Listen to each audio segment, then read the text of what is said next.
Our story begins as the anomaly tears it away, marking us even before we hit the ground. A blinding flash of violet light, a sickening temporal displacement crisis, and then the suffocating heat of the jungle. He slammed into the hard mud, and we see his chronosuit flicker back to life. A warning of intermittent runes flashed across his visor, signaling trouble. The battery was down to its final 15%, hardly ideal for the situation at hand. The air was thick, smelling of rot, ancient ferns, and sulfurous mists. He shouted Zara's name into the comms, but only static answered his desperate call. The temporal jump had scattered them, leaving him entirely alone. He forced himself onto his heavy limbs, struggling under the strangely oppressive gravity of this era. Suddenly, a primal roar shattered the dense silence of the forest. To be perfectly honest, it was not a sound from our world at all. Trees splintered 50 meters away as a massive, scaled predator caught Zara's scent before he ever could. We see her thermal profile darting through the brush, pursued by a nightmare of teeth and muscle. He tried to run after them, but his damaged suit locked his knees in a sudden spasm. Her scream cut off abruptly, and her thermal signature vanished beneath a massive bloom of heat. He had no weapons, no power to fight, and certainly no time to mourn. The beast turned toward him, and he began running blindly through the primordial vines. The very earth trembled with every step the creature took behind him. His HUD calculated his odds of survival at a mere 0.2%. He needed cover, and through the thick foliage, he spotted a glimpse of unnatural geometry. We see slabs of cracked permacrete, now completely smothered in a layer of glowing moss. It was the ruined outpost of one of the lost pioneer expeditions, a relic of a failed past. He crawled desperately toward the structure as the beast snapped its jaws inches from his boots. The ruins offered a narrow crevice tucked between the heavy, weathered pillars. He squeezed through the gap just as the predator slammed into the permacrete, shaking the foundations. The creature began to claw at the opening, pulling away blocks of ancient stone with terrifying ease. Deep inside the dark corridor, he stumbled upon a dead, rusted blast door. The manual override wheel was completely fused by decades of rust and decay. Suddenly, the beast's massive head wedged itself into the narrow gap behind him. Its jaws snapped frantically at him, driven by a primal hunger that wouldn't be denied. He desperately ripped open the control panel on the wall, searching for any sign of life. Corroded wires spilled out like the dead veins of a long-forgotten giant. At that moment, he realized he was left with only one truly desperate option. He would have to bypass the dead circuits using his suit's remaining power cores. He only had 15% battery left, hardly a comfortable margin for error. He diverted 5% just to give the heavy door a sudden surge of power. It was a chance to crush the threat, but it meant sacrificing his only means of mobility. This new, grim balance would leave him completely trapped within the ruins. The suit blared a critical warning, its systems protesting the dangerous energy spike. He pushed the power transfer through anyway, knowing there was no turning back now. 10%, 9%, the power was draining away with terrifying speed. The ancient laboratory groaned as a surge of electricity flooded into its long-dormant hydraulic lines. The predator lunged even further into the gap, desperate to reach its cornered prey. Its massive jaws snapped open, ready to bite him clean in half. At the very last second, he slammed his fist against the emergency release switch. The rusted gears shrieked in protest, and the massive blast door came crashing down. Hundreds of tons of reinforced steel fell like a guillotine, ending the chase instantly. The heavy door caught the beast right at the neck, pinning it to the floor. Bone shattered with a deafening crack that echoed through the hollow ruins. The creature's enormous body went completely limp, its hunt finally over. He collapsed against the cold wall, breathing heavily as the adrenaline began to fade. His suit's battery was now sitting at a precarious 10%. The life support systems were already switching over to their absolute minimum settings. The jungle was finally locked out, but he was now effectively buried alive. And yet, that sudden power surge had awakened something else within the facility. Faint amber emergency lights began to flicker to life along the ruined corridor. The outpost was barely functioning, running on whatever residual energy remained in the grid. As he moved deeper, he passed the skeletal remains of the original researchers. Their chronosuits were falling apart, and their bones had been gnawed clean long ago. Whatever had killed them was gone, but the decay spoke of an absolute and tragic failure. Inside the main control room, we see shattered monitors covering the floor like glass confetti. A single terminal flickered to life, displaying a dim, yellow command prompt. He carefully connected his suit's interface into the dust-covered command console. System boot up initiated. A broken, synthetic voice echoed through the hollow chamber. Temporal anchor station 04. Environmental controls offline. Defense grid disconnected. He requested a complete situational analysis, hoping for some shred of good news. The AI processed the request slowly, as if it were waking from a long, painful sleep. The results finally appeared on his HUD, and they were far from encouraging. They were at Epic Zero, a temporal dumping ground where shattered timelines bled into a brutal, chaotic reality. But the worst news of all was flashing in bold, aggressive red text. A massive chronal paradox had destabilized this entire sector of spacetime. The system projected a catastrophic celestial collision, which, to be honest, was the last thing he needed. Alert! Rogue planetary body detected on a collision course due to the gravitational anomaly. Estimated time of impact, 30 planetary cycles. 30 days until this entire world was scheduled to burn. He had exactly 1 month before the sky fell and incinerated everything in its path. He desperately needed to find a portal extraction point to escape this nightmare. He asked the AI for the status of the main gate, his heart pounding in his chest. The cold, mechanical response chilled his blood instantly. Gateway compromised. Structural physics damaged. Primary core energy missing. Unauthorized access detected. Deletion detected. He stood amidst the broken machinery in the center of the ruined chamber. Without that power source, there was simply no path back home. There was no way to escape the looming apocalypse. He scanned the immediate perimeter, searching for any sign of hope. Using the terminal, he managed to locate a faint signal from a sensor array. The core wasn't merely lost, it was still active. It was actively emitting a weak radioactive signature miles away. Someone, or something, had violently extracted it from the base and carried it off. He checked his own status and realized he was just a fragile engineer from the 24th century. Armed only with a dying suit, he was stranded in a predatory nightmare. Brute force would mean absolute death in a place like this. If he stepped out into that jungle now, he would be torn apart in minutes. The local fauna was monstrous, and according to the terminal records, the flora was toxic as well. He needed to turn these ruins into a fortress before nightfall. The dead beast remained wedged under the blast door. It was bleeding out, and the scent of its blood would surely attract larger scavengers. He quickly reviewed the outpost's blueprints to assess his defenses. The perimeter walls had 4 major breaches, which, naturally, was far from ideal. He couldn't seal the area with physical doors, but he certainly had enough experience to find another way. He felt there was plenty of loose debris around to create effective choke points against any intruders. His mind immediately began to calculate load tension and kinetic thresholds for the makeshift barriers. He had no weapons, of course, but he understood physics better than any creature lurking out there. Deep down, he decided he would make the environment itself his sword. Suddenly, the AI interrupted his thoughts with a cold, mechanical precision. Warning: approaching life forms have been detected in the immediate vicinity. Several bipedal signatures were closing in on the main entrance at a steady pace. The scavengers were already tracking the scent of the blood, which was the last thing he needed. He looked down the dark corridors, knowing he had to secure the area and harvest energy to keep the AI awake. His suit's life support was failing, leaving him with less than 48 hours of breathable air. Every decision he made from here on out would require absolute, unwavering precision. He realized he would have to spend his remaining energy just to produce more. He detached a heavy hydraulic strut from a ruined terminal to use as a makeshift lever. The timer in the corner of his vision began its relentless and unforgiving countdown. 29 days, 23 hours. That was all the time he had left. The sky outside was already beginning to take on a sickly, unsettling hue. It was a bruised shade of purple, a grim reminder that he had lost Sarah. He had lost his entire timeline, and perhaps his very place in the universe. But despite the weight of it all, his analytical mind remained cold and perfectly intact. This savage world operated entirely on the basis of brute force, and yet he intended to conquer it with nothing but relentless logic.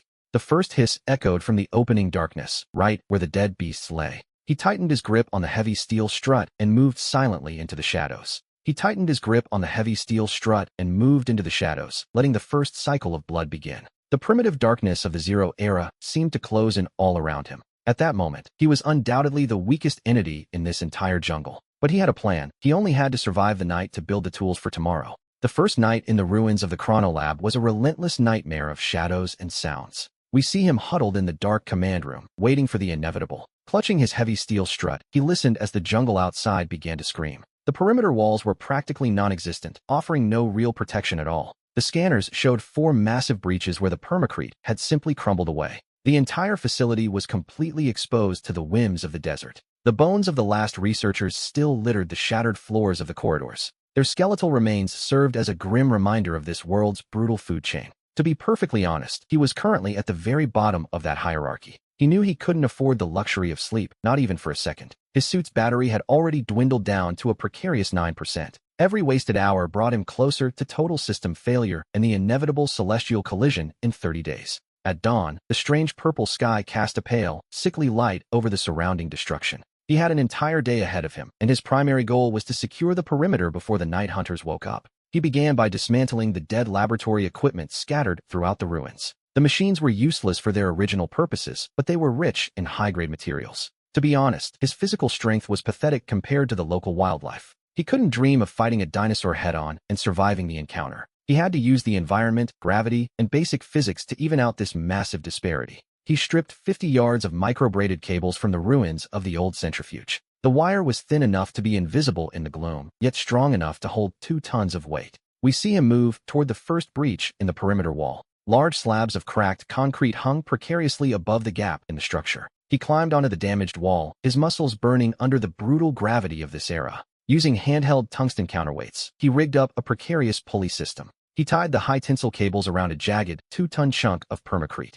It was now suspended directly above the broken path, waiting for a target. He set the tripwire at ankle height, using a rusted gear as a crude tension release. If any creature stepped on that cable, the counterweight would fall, and the concrete slab would instantly drop. He spent the next 8 hours repeating this exhausting process at the 3 remaining breaches. His hands bled through his torn suit gloves as he consumed his very last emergency nutrient ration. He had traded his precious physical stamina and a full day of light for a basic, automated defense grid. He didn't have any weapons, but he had successfully turned the ruins of the base into something else. A massive trap. As twilight approached, the temperature began to plummet. The jungle grew unervingly quiet before the nocturnal scavengers emerged from the shadows. He retreated deep into the underground levels, waiting for the inevitable to happen. The first great crack echoed through the corridors an hour after the sun had set. A heavy thud followed, shaking dust from the ceiling above him. One of his deadfall traps had been the ruin of something out there. It had been triggered at the eastern breach, so he grabbed his steel strut and crept toward the ruined entrance. The dim ambient light revealed a successful kill, just as he had hoped. A pack of raptor-like scavengers had tried to sneak inside, but the trap caught them off guard.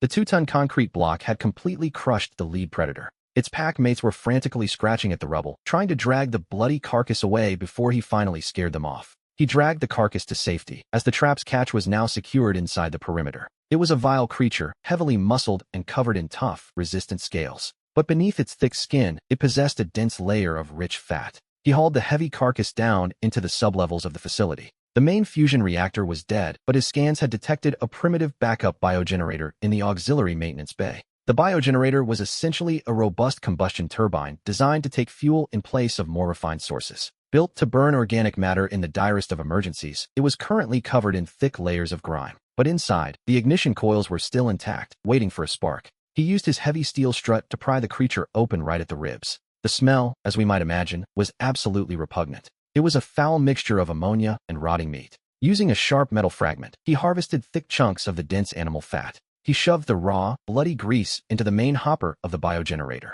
He sacrificed another % of his suit's battery to send a spark into the combustion chamber. The dark turbine coughed violently in response. For one terrible moment, nothing happened. Then, a low, dull thud began to vibrate through the floorboards. The fat ignited, burning with an intense, flickering heat. The ancient biogenerator sputtered and finally roared back to life. A harsh, amber-colored light flickered across the entire basement. And so, he had successfully established a basic economy of survival. He was trading the harvested biomass of a predator for a literal lifeline. He hurried back to the main command console as the facility began to wake. The terminal screens hummed as power started flowing through the corroded circuits. The base's AI greeted him with a sudden burst of automated damage reports. Biogenerator active, output at a mere 4% capacity. The system intervened. It was barely enough to keep the lights on. And let's not even mention the power needed to start the long-range radar to find the system's light. The lighting system was draining the core, and he quickly checked the damage to the distribution grid's power levels. The meager amount of electricity available was currently being wasted on running the advanced, yet idle, climate control. This included air filtration and the basic thermal heating protocols for the facility. He faced a brutal compromise. If he wanted the radar, he had to shut down every life support system in his sector. He would have to endure freezing temperatures and breathe in the toxic mist of the surrounding jungle. There was no hesitation. He accessed the terminal and systematically disabled the environmental controls. The ventilation fan slowed and finally stopped spinning. The ambient warmth of the room vanished almost instantly. The cold rushed in like rising water, filling every corner of the basement. He was trading his physical safety and comfort for a single piece of information. He redirected every single watt of generated energy directly into the central sensor array. The large holographic table flickered to life and materialized before him. Long-range telemetry was finally active, which was a small victory in itself. The digitization of the temporal sector represented a massive opportunity for him. The AI announced the status update in its cold, mechanical voice. The room grew freezing cold, becoming more like a tomb with every passing second. He trembled violently, his breath forming a thick mist in the frozen air of the command room. The radar pinged softly, sending a sweeping pulse across the digital topographic map. Miles of dense, prehistoric jungle were rendered in a glowing wireframe mesh. He watched the scan desperately, searching for any sign of life in the darkness. A faint, pulsing red dot suddenly appeared on the very edge of the sensor. It was a clear radioactive signature, unmistakable in its precision. The frequency was an exact match for the missing chronal energy core. He had finally found it. The location of the energy core was confirmed. The target was 12 miles to the north, stationary within a massive structural anomaly. As the AI reported the data, he studied the map with intense focus. The core was hidden deep inside what appeared to be some kind of enormous fortress. The cold began to seep into his bones, and the air was growing increasingly stale. It was being contaminated by the burning fat in the basement, hardly a pleasant scent. But he had a direction now, and he knew exactly where to go to save the planet. Suddenly, a bold notification flashed across the screen, demanding his attention. It was a warning. High-density biological targets were detected moving near the perimeter. Their mass exceeded any known profile in the sensor's database. Extreme caution was advised as he zoomed in on the local radar feed. 3 massive dots were approaching the ruins from the south. They were heavy, moving with a sense of purpose and coordinated intent. That was the problem. These were not just mindless dinosaur predators. He grabbed his steel strut and moved back toward the observation deck. The biogenerator was burning through the fat reserves at an alarming rate. He had perhaps 3 hours of power left before the radar would go completely dark.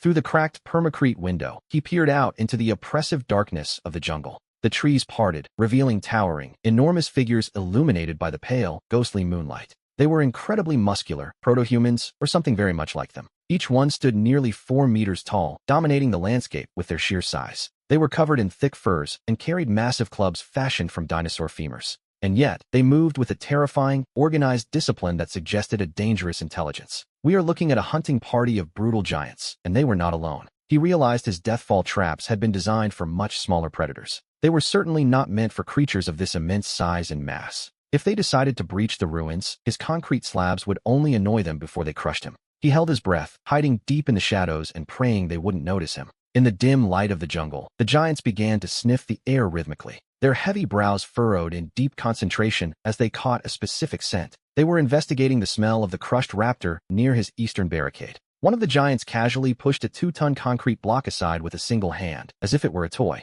His heart hammered against his ribs, a frantic rhythm in the silence of the room. The disparity in strength was astronomical. He was completely outmatched. A direct confrontation would mean certain death, and he knew it. They grunted to one another in a crude, guttural dialect that echoed through the ruins. Then, one of them pointed a massive finger directly toward the dark entrance of the bar. They knew that something inside had killed the beast and dragged it away. He needed to distract them, so he quietly accessed the controls for the external speaker system. He adjusted the audio output to mimic the distress call of the raptor he had killed earlier. He projected the sound toward the far edge of the jungle. He spent another % of his precious battery to transmit that piercing, high-pitched scream. The sound echoed through the trees, seemingly coming from a place far away from the ruins. The giants paused in the jungle light, their enormous heads turning sharply toward the noise. The auditory illusion had worked, and not a moment too soon. Believing their prey was wounded in the brush, they prepared to move. The giants turned away from the base and stomped off into the dense foliage. Their heavy footsteps literally shook the soft ground of the jungle floor.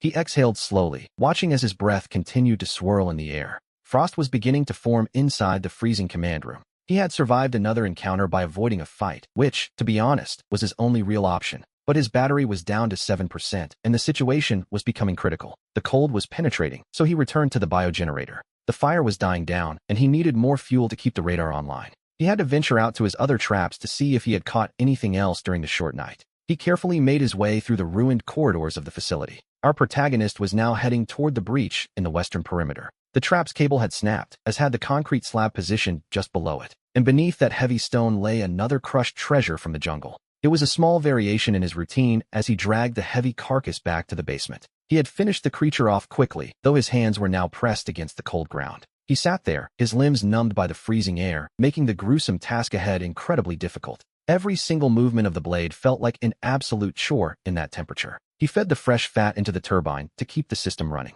The flames roared back to life, buying him a few more precious hours of power. He was locked in a brutal cycle of hunting these scavenger animals. A cycle performed for the sole purpose of keeping his machines awake. We returned to the radar screen, where the massive fortress holding the core was surrounded by dozens of small heat signatures. The signal was as strong as a fire, but the stronghold was completely fortified. Breaking in alone was mathematically impossible. The situation was clear. He finally had the location of the base. But deep down, he knew he lacked the manpower to actually reclaim it. He was a solitary engineer facing an entire army of savage giants. Imagine being in a prehistoric death trap like this. He realized he needed an army of his own. As the long night slowly turned into morning, he began mapping the local terrain using the radar's topographical data. He carefully analyzed the choke points and narrow passes. He noted the elevation changes and natural hazards surrounding the enormous fortress. If he couldn't rely on brute force, he would have to employ superior tactics instead. He needed to understand the enemy and, more importantly, their patrol routes. He tasked the AI with tracking their movement patterns, a wise move, all things considered. Specifically, he focused on the movements of the giants' hunting parties. And here, the data began to reveal a truly terrifying reality. The giants didn't just live here, they dominated the entire region. They moved in organized sweeps, performing a massive clearing of any local predators. In the process, they were utterly overwhelming the smaller, human-sized inhabitants. With tribes scattered around the city, his survival depended on remaining completely invisible. Until he had a functional plan, he spent the rest of the morning reinforcing his traps. He used sharper debris to ensure his kinetic attacks would be as lethal as possible. He also began the tedious process of filtering water from a crack he'd found. It was leaking from an underground pipe, left without any environmental controls. The water was heavily contaminated, so he had to boil it over the generator's exhaust. Even a simple drink was a calculated risk in this place. Boiling the water consumed precious fuel that was originally meant for the heaters. But as he told himself, dying of severe dehydration wasn't much of an alternative. That would have rendered the radar and his life entirely useless anyway. The balance of survival was becoming incredibly narrow for our lone engineer. By noon, his suit registered that he was suffering from massive sleep deprivation. His reflexes were slowing down, and his analytical processing was beginning to degrade significantly. He knew he had to rest, but he felt the base was still far too vulnerable. Fearing a sudden attack, he dragged a rusted metal panel toward himself. He moved it across the basement entrance of the control room to seal the way. After barricading himself inside, he finally laid down in his suit on the cold floor. He set the suit's internal alarm to wake him up in exactly 4 hours. Anything longer than that, he told himself, would simply be too risky. He closed his eyes, but sleep did not come easily, which is hardly surprising given the circumstances. The vision of Sarah being hunted by that beast continued to haunt his mind. Deep down, he was certain she was out there somewhere, waiting, and he could feel that time was rapidly running out for her. Indeed, time was running out for this entire world, until the alarm suddenly jolted him awake. His body was still aching for more sleep on that unforgiving concrete floor. Nearby, the biogenerator began to sputter and cough once again. The fuel supply was now almost completely exhausted. The lights in the basement were starting to flicker and fade into darkness. He checked the radar one last time before the power failed entirely. And that is when a new anomaly suddenly appeared on the screen. A small, frantic heat signature was running directly toward his base. It was being pursued by a much larger, heavier blip, and we can only imagine what that might be. A warning flashed. Bipedal targets were approaching at high speed. Collision imminent, the AI reported, just before the screen flickered and died. The fuel was gone, and the base was instantly plunged into a total, suffocating darkness. He grabbed his steel pike and lunged toward the surface levels with purpose. He could hear the heavy, crashing footsteps echoing through the dense jungle. They were accompanied by the desperate, panicked gasps of a much smaller creature. He reached the observation platform just as the chaos drew closer. He arrived just in time to see a ragged, human-sized figure. The figure burst through the tree line in a frantic blur of motion. He was covered in mud and blood, running for his life toward the ruined walls of the lab. Behind him, a 4-meter-tall giant crashed through the foliage, which was a terrifying sight, to be honest. Roaring with brutal rage, the giant swung a massive club with terrifying force. The blow narrowly missed the fleeing man, who didn't dare look back. They were heading directly for the eastern barricade of his base. The man appeared to be an outcast, a small indigenous target for the predators. He knew that if the giant breached his perimeter, everything would be lost. It would discover his traps and the base, so he had to intervene before his entire security zone was completely compromised. He gripped his weapon tightly, ready for the moment. He calculated the distance and realized the man was about to cross his tripwire. If he did, he would bring a 2-ton stone slab crashing down upon himself. This would leave the giant completely unharmed, which was hardly the ideal outcome. He realized he would have to manually jam the release gears himself. He ran out from the shadows, exposing himself to the dangers of the open courtyard. In that moment, he was about to risk everything he had built. All this to save a random primitive man, but his analytical mind gave him a reason. This man could be his first crucial lead in this strange world. He sprinted toward the courtyard, ignoring the burning pain in his legs. The outcast was blinded by pure terror, running directly toward the tripwire. He had to reach the manual release gears before the trap was sprung. Just then, the giant let out a low growl. The sound shook the ancient concrete beneath his boots. He threw himself at the rusted control mechanism with everything he had. At that exact second, the fleeing man's foot clipped the high-tensile wire. As the heavy counterweight engaged, he jammed his steel pike into the gears. He used every ounce of his strength to halt the descent of the 2-ton slab. Metal screeched against metal, and the block stopped inches above the outcast's head. With his life barely spared, the outcast collapsed into the mud. He lay there gasping for air, but the giant wasn't about to stop. The beast charged right through the gap in the perimeter. Its massive shoulders smashed into the suspended concrete blocks as it passed. The trap shattered into 1,000 flying fragments, and just like that, his automated defense system was gone. But he had gained an opportunity, as the giant was now inside the perimeter walls. He grabbed the trembling man by his tattered collar to pull him to safety. Together, they scrambled toward the darkness of the base entrance. "Move," he shouted, even though he knew perfectly well the man couldn't understand a word of his language. The giant let out a deafening roar, swinging its massive dinosaur bone club with terrifying force. It shattered a concrete pillar in the exact spot where he had been standing only seconds before. We see the service corridor begin to collapse, half buried under the falling debris. This was Sector B, an area he had deliberately chosen for its structural weaknesses. The ceiling here hung dangerously low, creating a claustrophobic tunnel. The passage was choked with thick steel pipes, making movement difficult for something so large. The massive proto-human forced its way in, determined to hunt them down. It pushed into the narrow hallway, its broad shoulders scraping harshly against the permacrete walls. The beast was strong, but its size was proving to be a grave tactical disadvantage in such a tight space. He shoved the outcast behind a rusted armored door to keep him out of the line of fire. As the giant lunged at him, its heavy club became wedged against a low-hanging support beam. The wood splintered, and the creature roared in absolute frustration and rage. He backed away slowly, carefully drawing the beast further into his trap. The plan was to lure the monster deep into the bottleneck of the facility. And to make matters worse, his suit's battery was now sitting at a critical 6%. He knew he lacked any conventional weapons capable of piercing that thick, leathery hide. To survive, he would have to use the environment itself to execute the kill. We see him notice the primary geothermal pressure valve situated directly above his head. It was a lingering remnant of the base's ancient heating system. The pipes had been trapping residual steam for decades, a dangerous amount, to be honest. The gauge was pinned deep into the red, indicating a highly critical zone. The giant let out a low growl and lunged forward with sudden ferocity. It abandoned its stuck club, choosing instead to try and crush him with its bare hands. He ducked under those grasping fingers and slammed his heavy steel strut directly into the rusted steam valve. The metal cap sheared off, and a blinding jet of superheated, high-pressure steam erupted from the pipe. It struck the giant directly in the face with the force of a small, continuous kinetic explosion. The beast screamed, a horrific sound of boiling flesh and absolute agony. It fought back savagely, its massive arms smashing blindly against the narrow corridor walls. The immense pressure cooked its eyes and respiratory tract almost instantly. He dropped flat to the floor to avoid the scalding, rising mist. The giant stumbled backward, disoriented and broken. It clawed at its ruined face for a moment before its knees finally gave way. The creature crashed heavily onto the permacrete floor. Its enormous weight sent a shudder through the very foundations of the base. And then, the hallway fell into a deathly, heavy silence. The only sound remaining was the soft, persistent hiss of escaping steam. He slowly stood up.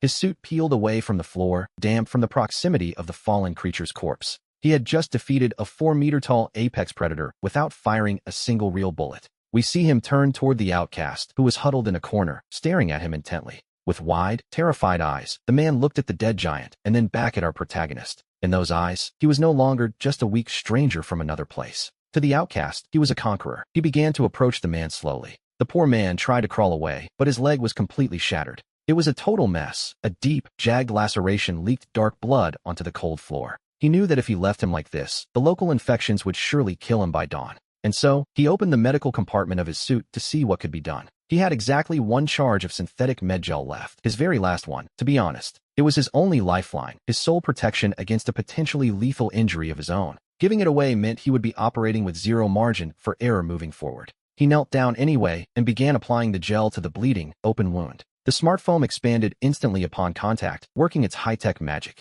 It sealed the arteries and the skin. He remained kneeling there for a moment. He sacrificed his personal safety net for this primitive man's survival, a choice that felt strangely final. The outcast watched the foam harden with absolute, wide-eyed amazement. Gradually, his frantic breathing began to stabilize. He was going to live. The man reached out his hand and touched the armored forearm of our protagonist's suit. He bowed his head low in a clear, unmistakable gesture of submission. And just like that, he had gained his very first ally in this strange world. He realized he needed information, so he pointed toward the translation module on his helmet.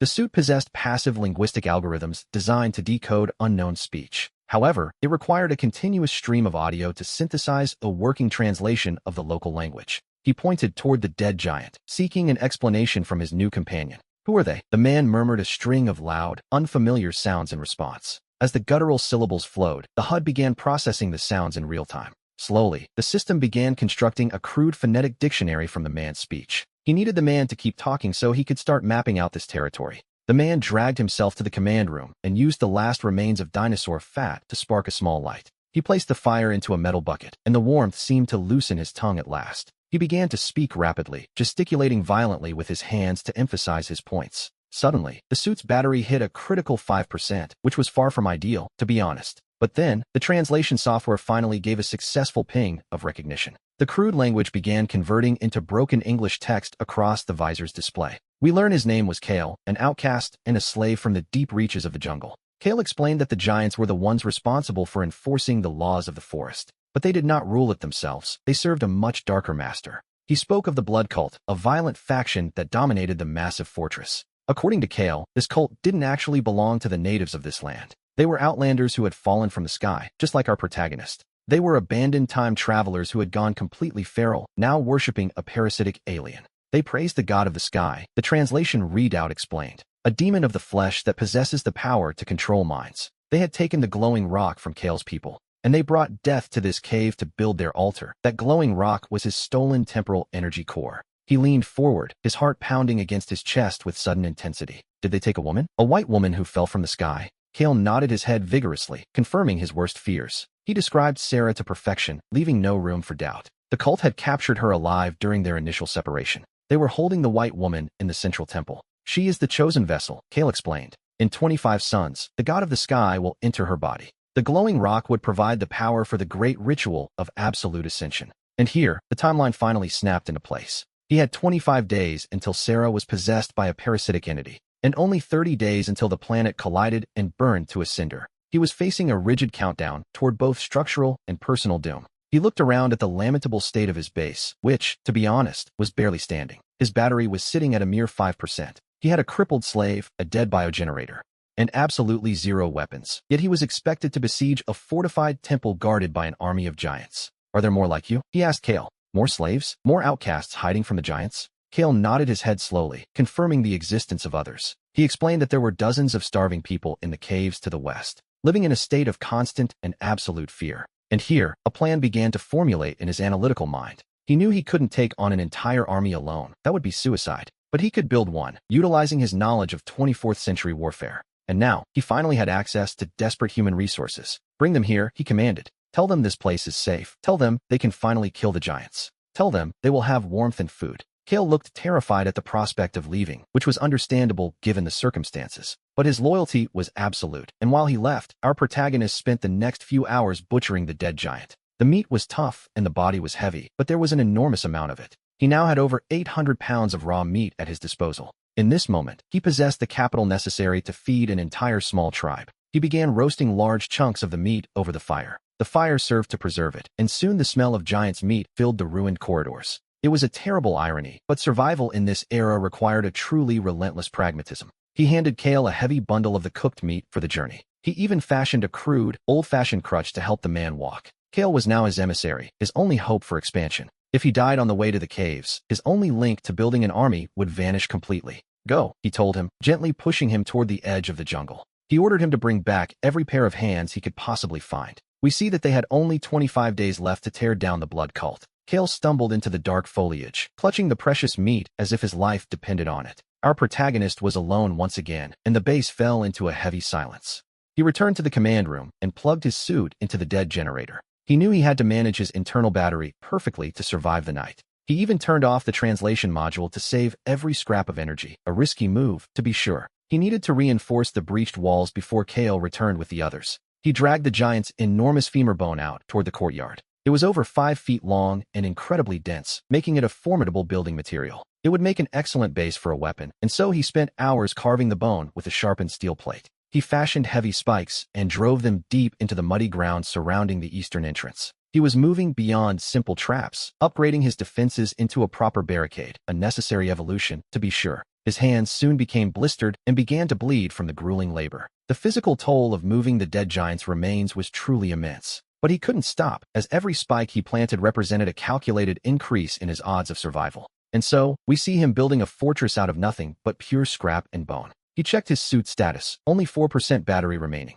He was losing energy much faster than he could afford to, a dire situation by any measure. He desperately needed to find a new source of power to keep the systems running. However, exploring the jungle blindly in his current condition was a guaranteed death sentence. He sat down by the dead biogenerator, his mind racing for a solution. As he analyzed the problem, he realized that using dinosaur fat was simply too inefficient. What he needed was something highly combustible to bridge the gap. His background in chemical engineering suggested looking for naturally occurring sulfur or nitrates. If he could find sulfur, he could not only power the base, but also synthesize black powder. The realization hit him with the force of a physical blow. Gunpowder. If he could locate sulfur deposits in the soil, the entire game would change. He sat there on the cold floor for a long time, listening to the low rumble of the jungle outside. The noise of the jungle was a constant sound of movement, reminding him that he was never truly alone. It was the sound of movement, the heavy, rhythmic thud of many footsteps approaching. He grabbed his club, fashioned from the giant's carved bone, and slipped into the shadows of the main courtyard. Through a crack in the permacrete, we see a figure emerging from the treeline.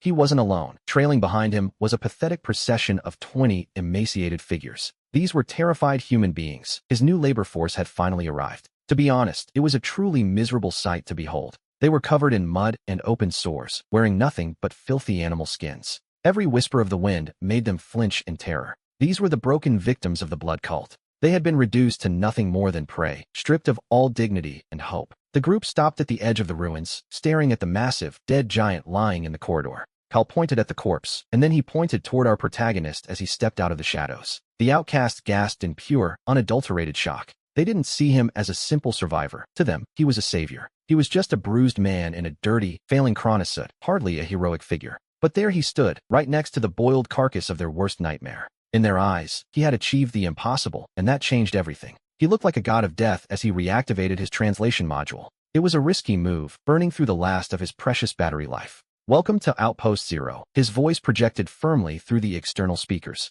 Eat and rest. Tomorrow, we begin the construction of the weapons that will set you free. He then distributed the roasted giant meat among the group. The people lunged at the food with desperate hunger. They practically threw themselves upon it. To be honest, they hadn't eaten a proper meal in weeks. He was trading his food reserves for their complete and unconditional obedience. While they ate, he began to evaluate his new workforce. It was a cold, necessary calculation. There were 20 people in total. 12 of them were men. The other 8 were women, and most were either injured or severely malnourished. He realized he had to become a logistics manager immediately. Sick workers were useless for the coming war, and he knew it. He ordered Kyle to step up and help organize the others. He sent the men to start defensive shifts, while the women were tasked with collecting water from the underground pipes. He established a strict sanitary zone to prevent disease from wiping out his camp. Imagine the scene, a once-empty ruin now densely populated and buzzing with activity. The noise and the smell would undoubtedly attract more predators from the jungle. He had solved his labor shortage, but he had also exponentially increased his immediate security risk. It was a dangerous balance, to say the least. He needed to arm them immediately. The giant's bones simply wouldn't be enough. He walked to the edge of the jungle and carefully examined the local flora. There, near the sulfurous swamp, he found tall, rigid bamboo-like shoots growing in the muck. Cal called out to him, and he pointed toward the thickest stalks of bamboo. The task was simple: harvest them, bring them to the courtyard, and strip away the leaves. Kyle nodded obediently and quickly gathered a small team to begin the work. They worked with frantic speed, clearly terrified of disappointing their new leader. While they harvested the wood, he began dismantling the plating from the ruins of the secondary laboratory. The metal was badly degraded by time and use, but it was perfect for a crude forge. He knew he needed something sharp and lethal for the tips of his spears. He used the last of his dinosaur fat reserves to ignite a high-temperature forge inside the old centrifuge chamber. He began to hammer the rusted, jagged plating into shape. He fashioned triangular blades using a heavy tungsten container as his makeshift anvil. Before long, his muscles were screaming in absolute agony. After all, he was an engineer by trade, not a blacksmith. But his deep understanding of metallurgy allowed him to find the exact stress points in the scrap metal. In just 4 hours, he had managed to shape 20 lethal spearheads. He carried the crude, dark blades back out toward the courtyard. There, Kyle's team had already prepared 50 long, straight wooden shafts. They used melted resin from the local pine trees to bind the metal heads securely to the strong bamboo. The final result looked like a complete disaster, primitive, ugly, but undeniably effective. And so, we see they had created 20 pikes, each over 8 feet long. With a silent nod, he handed the very first weapon to Kyle. Kyle held it awkwardly, as though he were trying to hide behind it rather than defend his land. This is not a club, he told him through the translator. He didn't need to swing it, just thrust it forward. The goal was to keep the enemy at a distance, and so he demonstrated the basic grip for them. The people watched the display with a mixture of fear and deep, lingering curiosity. He realized that he had fundamentally altered the entire dynamic of this tribe. Before, they were merely victims of war, but now he had given them the conceptual tools for coordinated, long-distance combat. He was dragging them, perhaps kicking and screaming, out of the absolute Stone Age. But as we know, weapons without discipline are entirely useless. He spent the next 2 hours drilling them relentlessly in the courtyard. Stand in a line, he ordered. Protect your brother with your shield. Thrust together, he shouted, forcing them to move as a single, cohesive unit. They were clumsy and visibly terrified, but to their credit, they were learning. The memory of the dead giant served as a grim fuel for their motivation. He taught them the basic fundamentals of the phalanx formation. It was a lesson in density and reach over pure, raw physical strength. The sun began to set, painting the sky in violent streaks of red and purple. The celestial anomaly loomed even larger in the sky than it had before. The timer in his head continued to tick away without a moment's rest. There were only 24 days remaining until total destruction. They had survived the day, but suddenly, his suit flashed a critical warning. 3% battery remaining. A full day of constant translation had been slowly draining the very soul of his equipment. He had no choice but to turn it off. From now on, Kyle and the others would have to rely on hand signals. We see him gather the entire tribe together in the main hall. The firelight casts long, flickering shadows across their dirty, yet remarkably determined faces. They looked to him as their leader, for he had effectively assumed command of these broken people. In that moment, he realized he had tied his own fate completely to theirs. He pointed toward Kyle, then toward the entrance, making a sweeping motion to signal the watch for the day. The translation device was spent, while the fire continued to project long shadows over those weary, resolute faces. The flames danced, throwing silhouettes against the stone as the tribe sat in silence. His physical exhaustion was now absolute. He had spent his energy, his medical supplies, and nearly all of his food. In exchange, however, he had gained a small armed militia and vital intelligence regarding the missing core.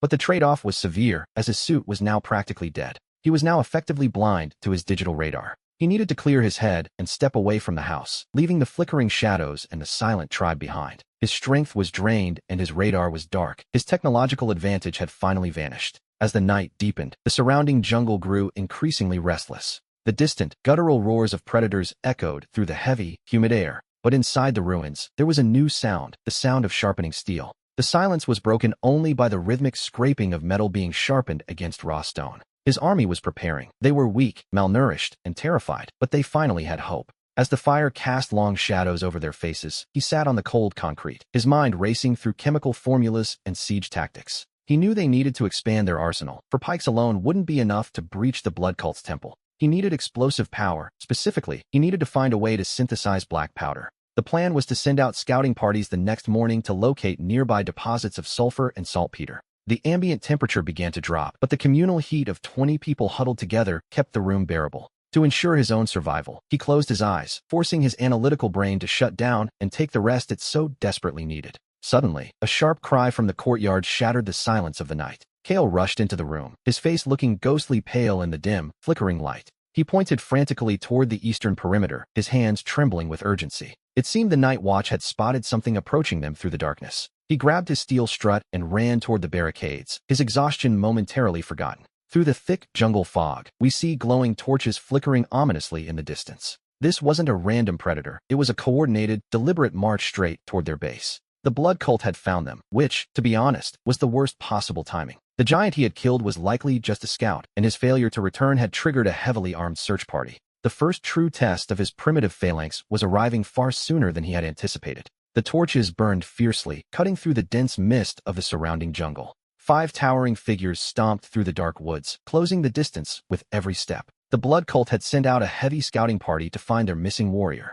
Our new tribe, predictably, descended into a state of instant panic. 20 emaciated outcasts scrambled blindly through the ruins of the base. They were absolutely terrified of the giants, and who could blame them, really? He grabbed Kale and pushed him firmly toward the formation line. Hold the line, he shouted, using blunt hand gestures to force them into position. We see that they actually held a strong tactical advantage, if they could only keep their cool. The base was a labyrinth of broken concrete, perfect for an ambush. He needed to funnel the giants into a trap, as he couldn't afford a direct confrontation. 5 giants swinging bone clubs would shatter our fragile bamboo pikes in seconds. He knew he had to destroy their mobility before they could reach the defensive wall. They had barely 20 minutes before the perimeter would be breached. He ordered 10 men to dig frantically into the soft mud of the eastern courtyard. They used sharpened scraps of metal to carve out deep, treacherous pits. The work was exhausting, but he traded the last of their physical stamina to alter the battlefield. We see them hiding the deep wolf pits with wide fern leaves and a thin layer of jungle soil. Inside the pits, they planted sharpened rebar rods pointing straight up.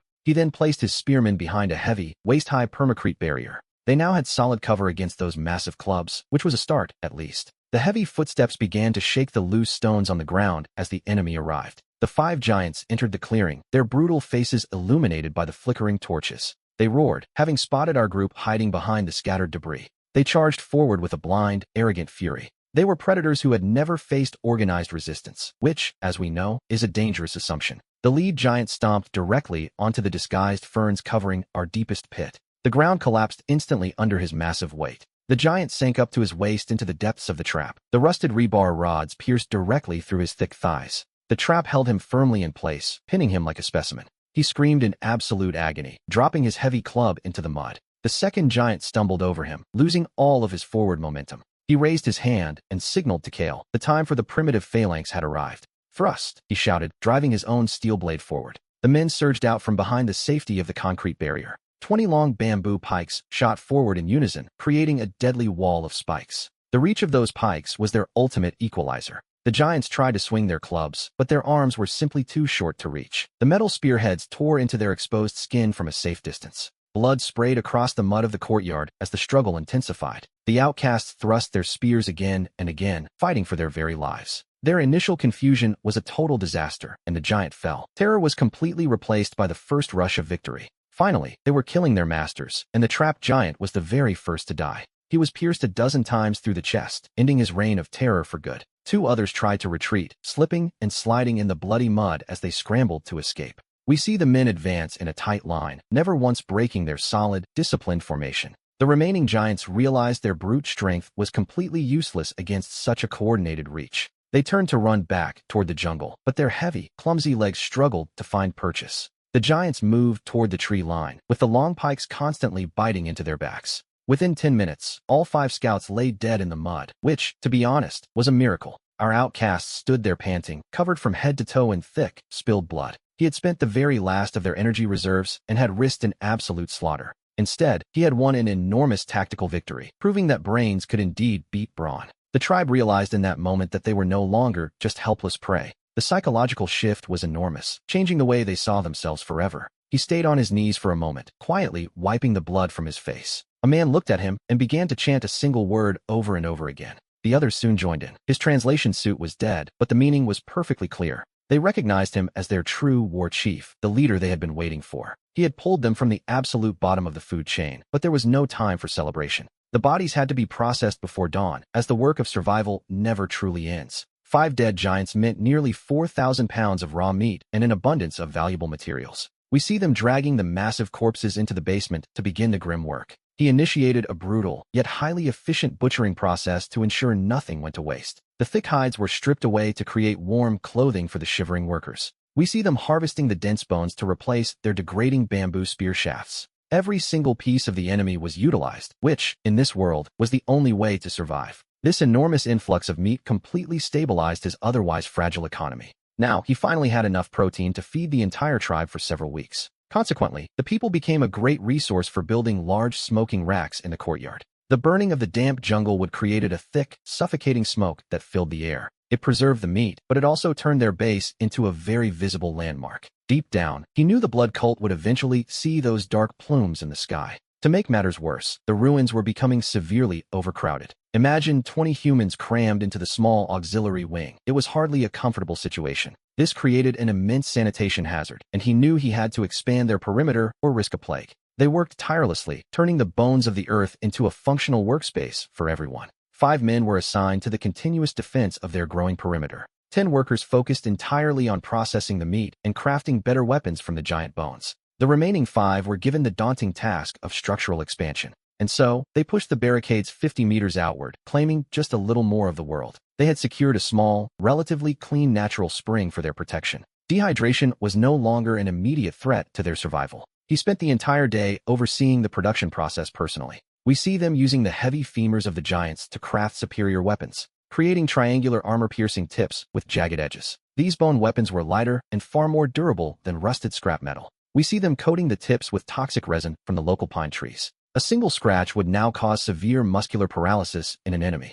The timer in his head gave him just enough time to dehydrate the meat. Though the journey home had been a disaster, they had begun to hunt their marked prey without mercy. They relentlessly pursued their targets for 21 or 22 days, right up until the planetary collision. He had only 21 or 22 days to stop the ritual and return the chrono core to the center. With only 22 days left to stop the ritual, he knew he needed to move faster and strike much harder. His small army was now well-fed and properly armed for the first time. However, they still lacked real combat experience against the predators of this era. Stabbing trapped giants from behind a wall simply wasn't enough to prepare them for a massive war. He realized he needed to test their discipline out in the open field. He also required tougher materials to craft actual protective armor for his men. The giant hides were warm, but they offered absolutely zero ballistic resistance. And so, they left the safety of the base at the first light of dawn. He led a strike team of 12 spearmen deep into the dense, sulfur-scented jungle. We moved in a tight, disciplined formation, scanning the thick cover of the jungle as we went. Our destination was an ankylosaurus variant he had tracked near the bend of a river.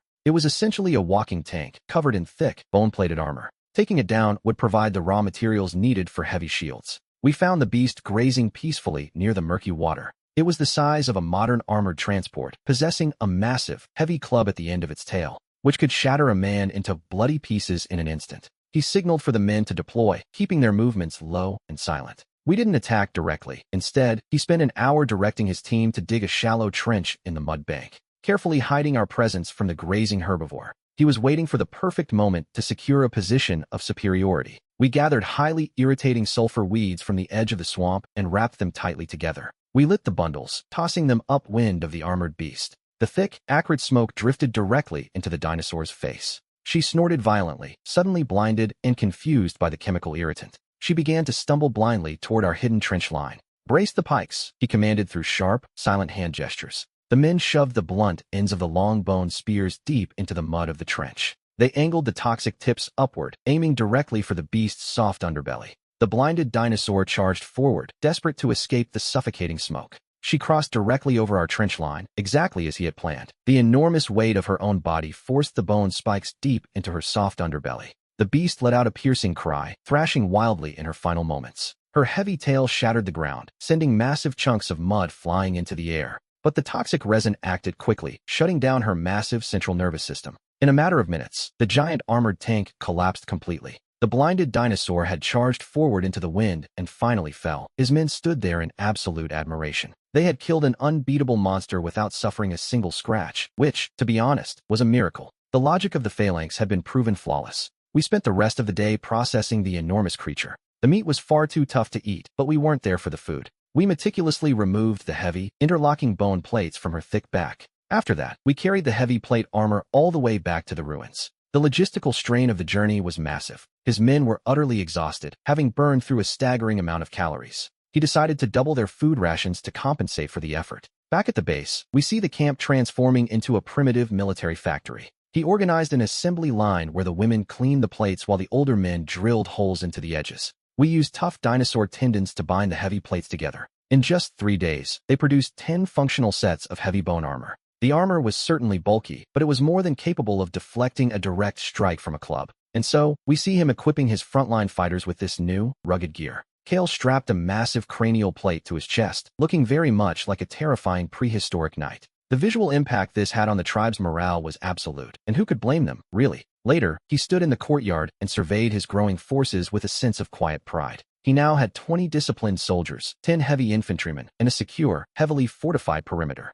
They were no longer just a desperate band of survivors clinging to life. He looked out over the camp at the once starving refugees. They had become a true army. But there was a problem. His chronosuit battery was completely dead. He had no digital radar, no translation module, and no advanced medical gel to rely on anymore. He was relying entirely on his raw intellect and his primitive, yet loyal, troops. Above them, the sky shifted into a permanent, sickly shade of burning crimson. The gravitational anomaly was worsening, a silent reminder that time was running out. Occasional tremors shook the ancient permacrete foundations of his newly established fortress. With only 20 days remaining until total global annihilation, he needed to move to the next phase of industrialization. Bone armor and spears were excellent for defense, but useless for breaching a temple made of solid stone. The blood cult stronghold was a massive structure located many miles away. Kale's crude map, drawn in the dirt, showed heavy wooden gates and towering stone walls. A frontal attack with primitive pikes would be pure suicide, a fact he knew all too well. He needed artillery. He needed siege engines to break their walls and crush their giants from a distance.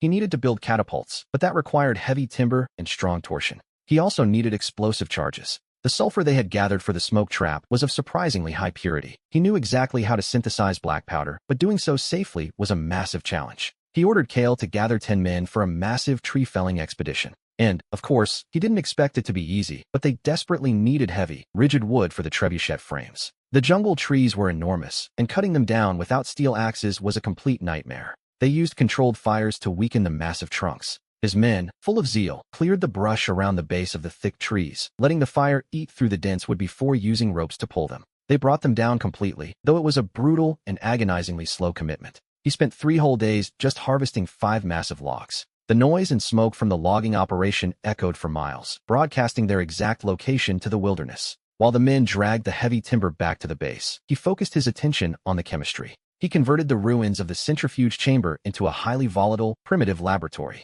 He needed saltpeter to mix with the sulfur. Kale's scouts found a massive cavern complex about a mile to the east. It was infested with enormous, bat-like creatures. The cavern floor was completely covered in thick layers of biological guano, which was very rich in nitrates. He sent a team to harvest the foul-smelling material. They returned covered in filth, but carrying exactly what he needed. He began the delicate process of leaching the nitrates, using boiling water and ash to refine the material. The chemistry demanded absolute precision, leaving no room for even the smallest error. Without his sensor suit, he had to rely on visual cues and temperature calculations, knowing a single bad ratio could detonate the entire laboratory instantly. He ground the sulfur and charcoal, purifying the saltpeter into fine powders in separate containers. Using smooth stones, he carefully blended the mixture in small, controlled batches. The resulting gray powder was highly explosive, a dangerous triumph of primitive science. He tested the first batch in the courtyard, pouring a small pile of powder onto a flat stone before igniting it. The mixture ignited instantly with a brilliant, violent hiss of white smoke.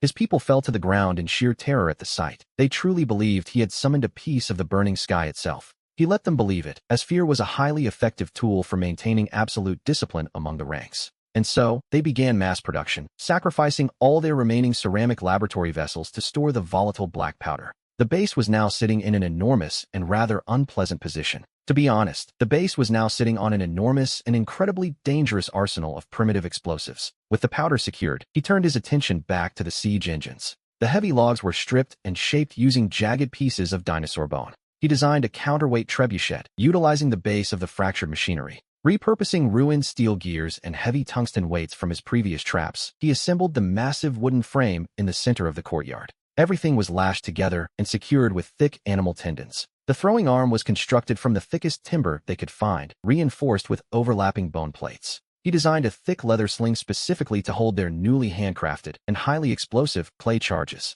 The power of the torsion engine would require an immense amount of elastic force to function properly. To find it, he directed the hunters to target specific herbivorous dinosaurs known for their resilient anatomy. They began the massive task of harvesting bundles of strong tendons to weave into heavy torsion ropes. The construction of the catapult's base and sling was a grueling process that took 5 exhausting days. The work was truly punishing, and we see that 2 workers eventually collapsed from sheer exhaustion. He had to rotate the shifts constantly, knowing deep down it was the only way to keep his fragile workforce operational. By the end of the week, the enormous engine finally loomed over the courtyard walls. It was a terrifying fusion of ancient wood, dinosaur bone, and 24th century mechanical engineering. It was a true weapon of war, and now, we had to test both its range and its precision. He filled a small vessel with water and sealed it tightly with pine resin to serve as a test weight. To this, he added a crude fuse made of soaked twine, a simple but necessary precaution. The weapon was incredibly unstable, but it was, at long last, ready for its debut.